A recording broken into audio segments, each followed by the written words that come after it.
So in this session we are looking at primarily what next from here. After the first session where we looked at where rupee stands as a global currency, in the second session we looked at the macroeconomic fundamental foundation required to make rupee an internationalized currency. And now we are looking at way forward, what next.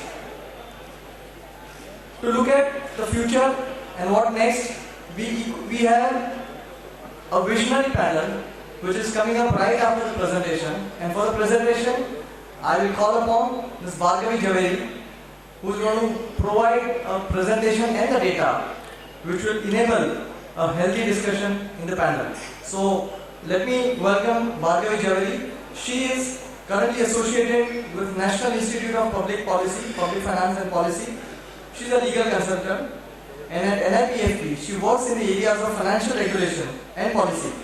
Her areas of interest include capital controls, securities, markets, banking regulations and policy.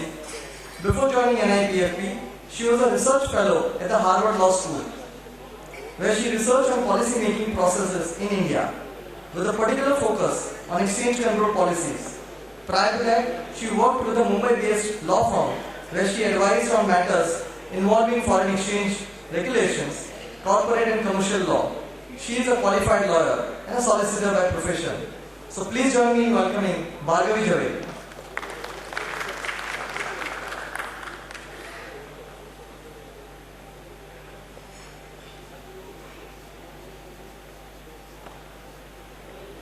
This panel has been given the onerous task of laying out the way forward for internationalization of the currency. We've been asked to consider what are the changes that are required in financial regulation, in the capital controls framework, and in the taxation framework to make the rupee a truly international currency. Now, given the size of our FEMA, I can assure you that's a formidable task. But I'm very happy that the previous panel really concluded that before we really even talk about internationalization, shouldn't we be focusing on getting our domestic setup in order? Shouldn't we be talking about reforming our domestic institutions and legal frameworks, and then be talking about laying out the chart for internationalization? So what is this institutional reform that we are really looking at? So let's begin with the big picture. Now, when we talk about reformation of institutional frameworks, what do we begin with? We begin with the concept of rule of law. Traditionally, rule of law, as we all have understood, is largely a legal concept. It's a concept that is there in the Constitution, it's a concept that the Supreme Court has spoken about ad nauseam. However, I would like to argue that rule of law is really an economic concept more than a legal concept, and I'll tell you how. What do you mean by rule of law? Rule of law basically means predictability and clarity. To me, it means that the law will apply in the same way in a given set of circumstances to everybody. As you all know, predictability really is an economic concept than a legal concept. It affects investment decisions, it affects your risk premium, it affects your investment horizons. And therefore, rule of law is one of the basic things that we need to consider when we talk about economic reforms. The second thing that we really need to talk about when we talk about, setting our domestic house in order is what I call as smart regulation. Now, what do I mean by smart regulation? Smart regulation is something that identifies the problem that is sought to be solved and what is the right level of intervention to resolve that problem. Let me try and help with an example. In the 1990s, the US came out with a regulation. So there was a research survey which indicated that the number of children under the age of 5 who are dying because of consuming medicines from bottles has suddenly increased. So the US said, okay, let's do this. Let's mandate that every pharmaceutical company will sell its medicines only in bottles, and let's mandate that every pharmaceutical company shall make sure that the bottle has a child-proof cap. That is, it is very difficult to open the bottle. Let's do it this way. So they enacted the regulation. After a year, when they took stock of the situation, they realized that the number of children under the age of 5 who were dying because of consuming pills from bottles had suddenly increased even more. And most of these deaths were really happening in the houses of grandparents. So they figured that because pharmaceutical companies were forced to manufacture child-proof caps, even people adults who had to consume medicines twice or thrice a day were finding it really difficult to open the caps, and therefore they were leaving the bottles open. This led to a spike in the number of children accessing open bottles, consuming pills, and as you can imagine, grandparents have, old people have medicines more often than young, and therefore most of the deaths are happening in the grandparents' home. So where did we go wrong here? Where did they go wrong here? They went wrong here in identifying the exact market failure. The market failure was not that bottles could be opened easily. The market failure was that parents were not conscious enough of the dangers of keeping medicine accessible to a child. It was information asymmetry. Now you can see when you identify a problem wrongly, you end up enacting a regulation which has unintended consequences. So this is what I mean by smart regulation. Identify the problem, then choose the right solution to resolve that very problem and do nothing more. And I'll explain how we have gone wrong in the capital controls framework in really taking this into account. Smart regulation of course requires a variety of skills on the table. No single public administrator, no single lawyer, no single economist, no single engineer can draft a perfect law. You need all those skills on the table to really draft the perfect law, the right level of intervention, and therefore we talk about stakeholder consultation.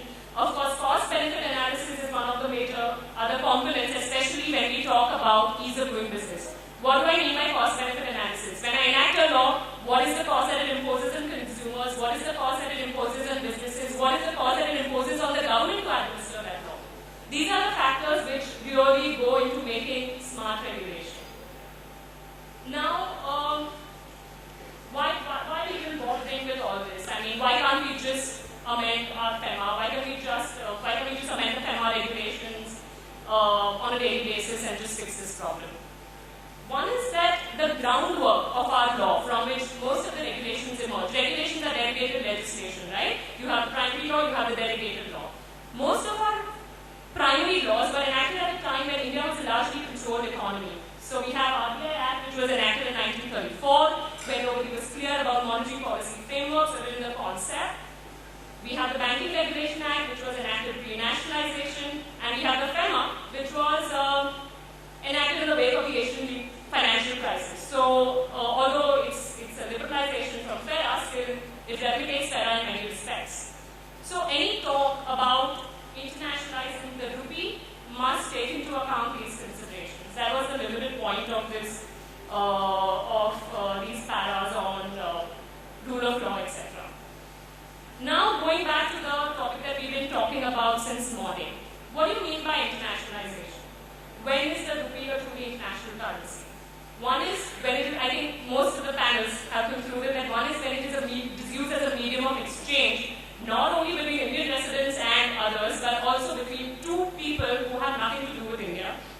Two is when rupee is used as a store of value. That is when people around the world have enough faith in the rupee to invest in a rupee-denominated asset. And three, of course, the litmus test of whether a currency is truly international is when it is held as an international, when it is held as a reserve by international financial institutions and perhaps in sovereigns.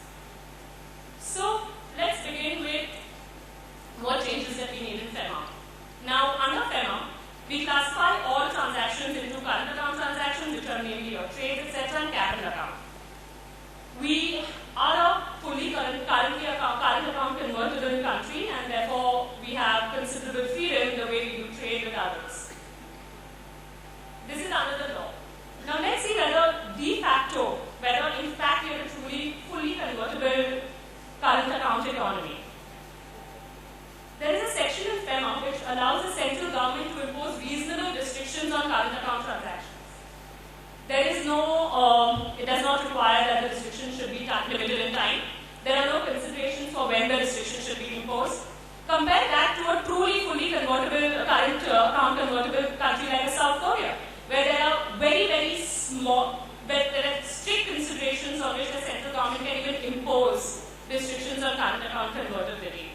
Now, what are some of the restrictions that we have really seen? Okay, so we talk about invoicing in the rupee and how now trade invoicing can be done in the rupee, etc.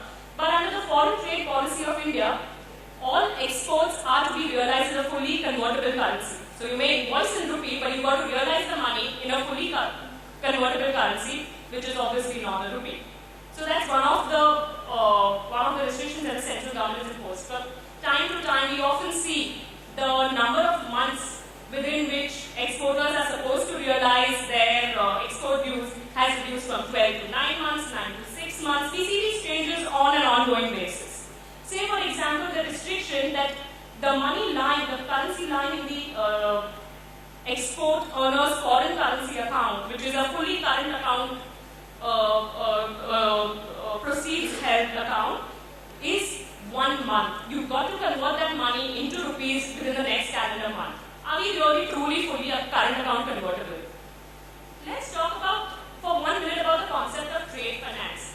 Trade finance, both intuitively and even under the definition of current account under FEMA, is a current account transaction. However, we still seek to regulate it under the ECB framework, which is meant for capital account transactions. We impose interest rates on trade, we impose interest rate caps on trade finance, we impose minimum maturity or periods for trade finance, etc. So this is where I really question whether we are truly fully current account convertible. Now, my job here is not only to highlight the problems, but since it's way forward, here's what I would think to be truly fully current account convertible, how we need to change our framework. First of all, there are of course KYC and anti-money laundering issues. Since we are only limited capital account convertible, but fully current account convertible, it means that the government has to ensure that the money which goes out for a current account transaction is not illegally used for a capital account transaction. That is what we mean by, why do we need to even have, say, reporting requirements, etc. So those problems are to be solved in 2 ways. One is you have a strong anti-money laundering framework which is enforced equally as strongly. 2 is you have robust KYC standards. Once you have those in place, there is no requirement for imposing approval requirements before undertaking current account transactions, or even caps on the amount of money that you can send abroad for current account transactions. So this is a truly current account convertible economy where the law does not require you to take previous approval for remitting money for current account transactions. Have a robust post-reporting, post-transaction reporting framework. Okay, moving on to capital account. Now, the second thing that we discussed for the rupee to be a truly convertible currency, a truly international currency, is where people are able to hold it as a store of value in rupee-denominated assets. Like everybody has already mentioned, we've seen some positive developments on that front in the recent times. We've seen liberalization of the rupee-denominated bonds abroad. We've seen relative liberalization of the ECB framework. We've seen the depository receipt scheme, which allows people abroad to hold Indian shares through depository receipts, etc. Now, going back to smart regulation, let's think a minute about our ECB framework. Now, what is ECB framework? Okay, so you have 24 pages of rules which dictate how much money can I borrow in foreign currency from whom, whether I can borrow or not, whether I am eligible to borrow or not, how much interest I can pay, where should I park the proceeds, what should I use it for. So these are all the restrictions that we have in the ECB framework today. But let's step back a moment, keeping in mind smart regulation. Okay, let's see that. I hope we are not becoming the case of the child-proof cap in India. What is the market failure really associated with ECB? As the previous panel, as Sarjan mentioned on the previous panel, the market failure really is, and the risk that really we are exposing our residents to, is the currency risk that may arise from taking foreign denominated borrowings. Now, if that is the market failure, then what is the intervention that we have selected? We have selected the intervention you may borrow from XYZ, but you cannot borrow from ABC. We have selected the intervention that you can only pay this much interest on a foreign currency denominated borrowing. Wouldn't it be smart regulation to really make sure that the resident who borrows in foreign currency hedges his foreign currency exposure? Wouldn't it be the only state level intervention that you would really require to resolve the single market failure that arises from the ECB, from borrowing in foreign currency from abroad? So that is something that we need to think about. Are we really being smart in regulating our foreign currency borrowings? Now, what is the unintended consequence from this manufacturing the child-proof gap requirement? Okay.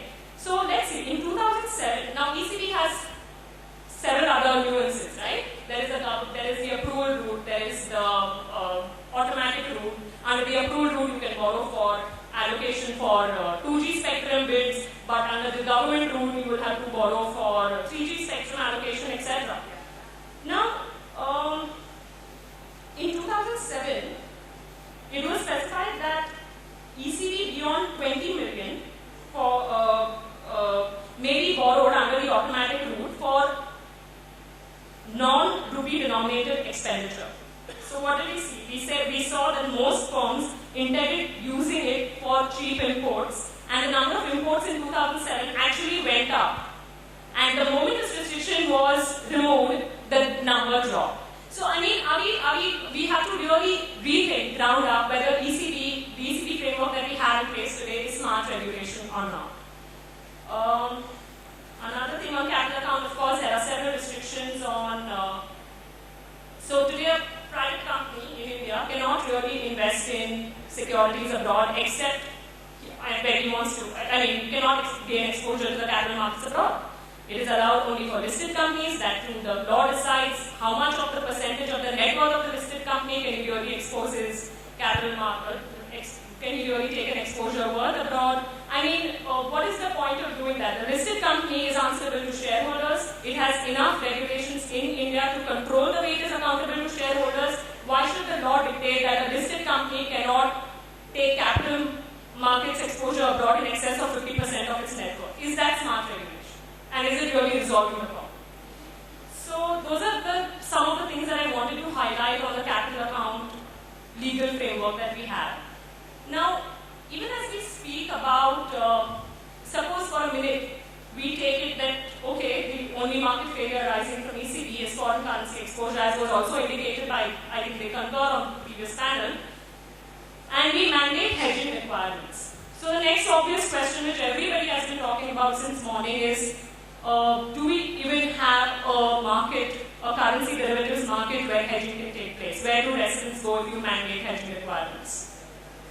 Just a note here that the ECB policy does not mandate hedging requirements, although the market failure is foreign currency exposure. So the hedging requirements are kind of scattered and are all over the place. There's no mandatory hedging requirement for any ECB. So assuming for a minute we become smart and we say, okay, ECB policy will now say that if you take foreign currency exposure through borrowings, please make sure you hedge your foreign currency risk. So then the question is, where do we hedge? So we go to the exchange traded currency derivatives market because that is the safest market for derivatives. Okay, now what are the problems that we face? Okay, so let's say RBI mandates, the regulatory framework really mandates very limited products that can be traded on the exchange, in exchange currency derivatives, the contract size, the minimum maturity, etc. Now, in this given situation, we keep talking about are we liquid enough, is our market liquid enough, is our market liquid enough, but our regulatory framework does not allow our markets to be liquid enough. That is really the biggest takeaway from all the conversations that we had today. Now, this is kind of very contrary to the way the rest of the world seeks to regulate currency derivatives. The rest of the world insists that try and standardize your products, try and push your products on the exchange so that there is a transparent market for currency derivatives. We say no, trade only for products on the exchange and the remaining let's go to OTC. Even in the OTC market, we are severely hindered. Even in the OTC market, we are severely hindered in terms of the regulatory framework dictates who can buy. If assuming X is allowed to buy, what kind of exposure should X show so that he's allowed to buy on the OTC market? What is the limit of the contract? Whether he can rebook the contract, whether he can cancel the contract. I mean, is this really smart regulation? What is really the market failure in an OTC market? So, the market failure in an OTC market is a systemic risk that arises from counterparty default. And that is why, if you see the rest of the world, the way they are seeking to regulate their OTC market is to moving towards standardization of contracts, pushing them on the exchange, where that is not possible, mandating central counterparty clearing, mandating margin requirements, but nowhere is the regulation including on what should be the size of your contract, who can buy what should be the kind of exposure that you should be allowed to if you purely buy a particular product. So that is something that we really need to think about. Are we being smart in regulating our OTC market? Is it resolving the market failure? Coming on the last topic, that is taxation. So again, rule of law issues in taxation, we all have spoken again ad nauseum about the unpredictability of suddenly taxing non-residents, the MAT on FPI issue, etc. However, at a very basic level, we need to really consider how are we regulating capital gains that arise to non-residents from sale of assets. We keep counting Mauritius as a tax haven, and we keep insisting that the Mauritius tax treaty has to be renegotiated just so that investors don't come to Mauritius. But the fact of the matter is that our sourcing norms have to be changed for the way we think about capital gains that arise to non-residents from sale of assets in India. So if you see the OECD Model Convention, it lays down the world standards and lays down the global standard of the way to tax capital gains that arise to non-residents. Gains from the alienation of any property shall be taxable only in the state of which the alienator is a resident.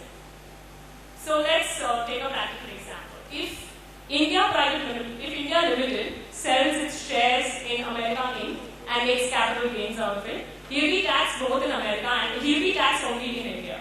He won't be taxed in America because India is the contracting state of the alienator. However, America Inc. sells its shares in India Private Limited or India Limited and makes capital gains out of it, he will be taxed in India as well as in America. Now, this is not the way America has negotiated the rest of its treaties. This is not the way any OECD country has negotiated the rest of its tax treaties. If we need to revisit something, it's the need to revisit every other treaty which allows us to tax capital gains of non-residents arising from sale of Indian assets. So that's the limited point there. Also, I want to speak a little about the BEPS framework, the base erosion profit shifting framework that has been making headlines for some time now. Now, what is that? That is about rationalizing the way countries tax residents and non-residents across the globe. If the BEPS framework really works out, then what it means is that India will not be able to tax America Inc. for sale of its shares in India. So, unless we choose to take an exception from that rule, we will have to come on par with OECD standards in the way we choose to tax non-residents on sale of their Indian assets. We need to change our sourcing norms to make sure that we do not end up creating more Mauritius or more Singapore, which are nothing but really an answer to our treaties not complying with OECD standards. My point here is that when we talk about internationalization of the rupee and we talk about what changes do we really need in our taxation frameworks, we must think about competitiveness of the rupee before we impose any tax measure, and rule of law, unpredictability, etc. are some of the basic considerations.